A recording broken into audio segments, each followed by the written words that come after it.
Howdy, everybody. It's time for another episode of Story Time. I've got a YouTube friend named Chris. He has a YouTube channel called At Shade Tree America, and he did a really cool video how he basically refurbished a little push mower. And it reminded me of something that happened to me way back in the day. I used to do a lot of lawn care.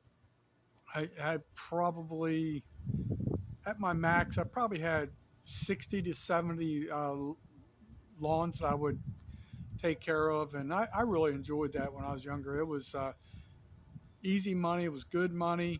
I wouldn't say easy money. You do work in the heat and do stuff like that. But um, this one story, this is, I like to be a thrifty shopper when I can, especially at yard sales and stuff like that.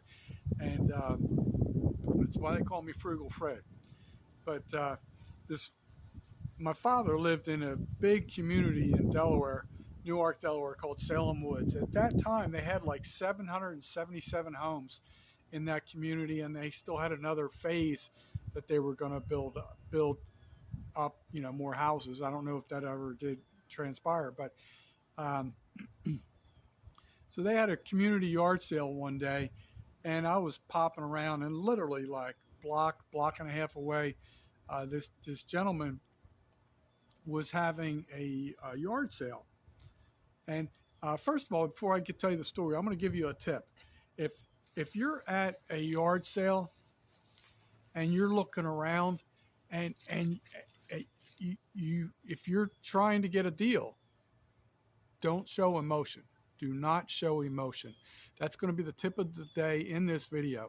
So if you just look around, don't go over like say in my case, I see this lawnmower. Oh my God, this is exactly what I looked for. This is I need this. Da, da.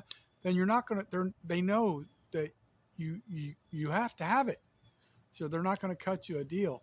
So what I've learned is just kind of you're kind of scanning with your eyes. You're scanning. If you see something and you catch the price of it, and you know it's probably a pretty good deal, and you still think you can get a better deal on it, that's my tip. Is just don't show any emotion. Pretend like it's not a need. Just it's like So you can negotiate better when you're not showing your hand, tipping your hand. It's like a game of poker, so to speak. And so I go to this fella's house, and I almost felt guilty during this thing, but I'm going to tell you why I didn't feel too guilty after a while. But when I had the lawn care business, I had quite a few mowers, but it's always nice to have backups or this, that, and the other thing. If you're doing a smaller lawn, which is there's a multitude of reasons why it never hurts to have too many lawnmowers. Kind of like women in shoes, you know what I mean? But so the I'm looking around. The guy had a bunch of stuff, and I see he had pretty sure it was an MTD 3-in-1 mulching mower. And I think at that time they retailed for under 200 bucks. I think it was like 149 or something like that. And it was this mower was clean as could be. And then I noticed he had a brand new like $700 Toro mower in there also. So I get looking around, and then I walk away, and then I come back. I said, yeah, I think the guy was asking $50 for the push mower. And I said, what's the deal with the push mower? Why that looks new? What's the deal with that? He goes, yeah, I bought that thing, and it just doesn't cut right. So I went out and bought this Toro, right? And the guy, this is not a knock on the guy or anything. It's just my realistic observation.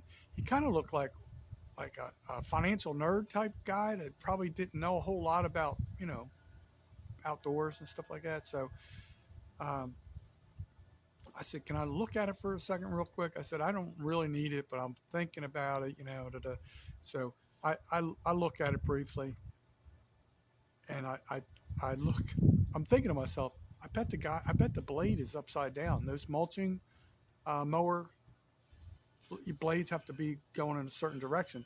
So I'm thinking to myself, if this was assembled at the department store and a kid didn't know what the hell he was doing, and he put the blade on upside down. Your mower is not going to cut right. So I glanced briefly and I said, I'll tell you what, I said, I don't know. This might be a project for me. You know, I'll give you $40. He said, yes. And after that, I used that for many, many, many months. I guarantee you, I probably made $6,000 or $7,000 off of that $40 investment. That mower worked fine. I just flipped the blade. That's all it was. I flipped the mulching blade, and then G Money was off to the bank. And it was cool. You know, sometimes it pays to be observant. Like Chris, he sees something on the side of the road, and he made a good decision to pick that up, because I guarantee you, I would have picked it up too. And there's a lot of good finds out there. I've found riding mowers that people just thought weren't working or whatever. And when I lived in Baltimore, there was a good friend of mine who pretty much like took me under his wing. His name was George Whitlock, and he did all kinds of lawnmower repair, tractors, and you name it. He was a handyman. He could do everything. His specialty was small engine repair and stuff like that. So I remember taking that tractor down to him in a New York Minute. We had that thing running perfect. And so there are some good deals out there. You just got to know what you're looking for. And Chris just reminded me while I was watching his video, a lot of times where the what do you call that? The primer bulb, that valve and everything. Sometimes if people are mowing up against like a fence or something like that, you can snag that and it'll tear that little gasket. That little gasket back in the day was like $1.49 or something. It was like dirt cheap. So if that's not, if it's sucking in air, it's gonna, you're not gonna get a sustained run. You know, it's just gonna conk out, conk out, conk out. So those are some things, and I appreciate Chris for reminding me about this story. That's a good one, man. That little frugal Fred in me made a lot of money off that little MTD 3-in-1 mulching mower. So anyway, folks, keep your eyes open. You know, if you see a lawnmower on the side of the road, the only thing I would remind you, sometimes if they hit a rock or something and you could have a bent crankshaft, that could be one thing that you might want to look out for. So my suggestion is a safety tip also. This is your tip of the day, number 2. If you're going to be checking and tinkering with the blade at all, pull the boot, the rubber boot off the spark plug, and then you can see if that crank looks like it's got a wobble to it. If it does, it's probably a bent crankshaft, and that's probably more money than it's worth, you know, investing in. Anyway, thanks, folks, for tuning in to Jailbait and Tackle Outdoors. You can tell it's a beautiful, beautiful Sunday afternoon down here in Southwest Florida. We're getting ready to cowboy up tonight, playing the New York Giants. And hopefully we can spank some Giants behind. Dak, we need about 400 from you, and we need about 4 TDs. All right, talk to you soon.